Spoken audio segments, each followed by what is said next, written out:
మీరు ఇలా అర్థం చేసుకోకండి, ఇలా తాగకూడదు కదా, మీ ఆరోగ్యమే దెబ్బతింటుంది. ఇక్కడ నుంచి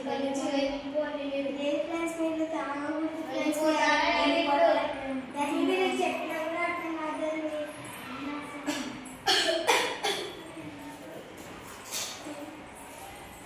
అదే ఏమైంది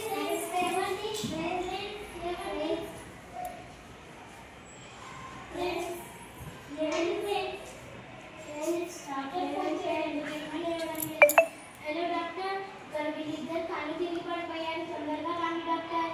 వస్తున్నా. మీరు కాసేపు బయట వచ్చేయండి.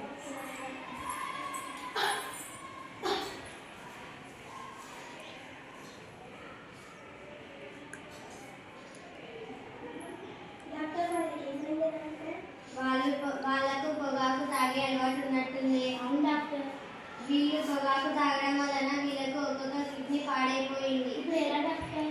ఇప్పటికేం మించిపోలేదు. వాళ్ళను పొగాకు తాగడం మానిపియండి, వాళ్ళు బ్రతుకుతారు. సరే డాక్టర్.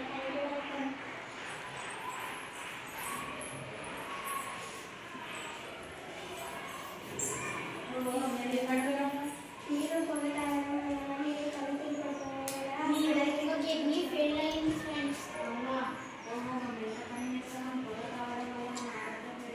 ఇప్పటికైనా మించిపోయింది ఏమీ లేదు ఫ్రెండ్స్, ఇప్పటి నుంచి అన్నా మానేయండి పొగాకుని. అవునా, మీ మాటలు మేము తప్పు చేసుకున్నాము, అపార్థం చేసుకున్నాము. మీరు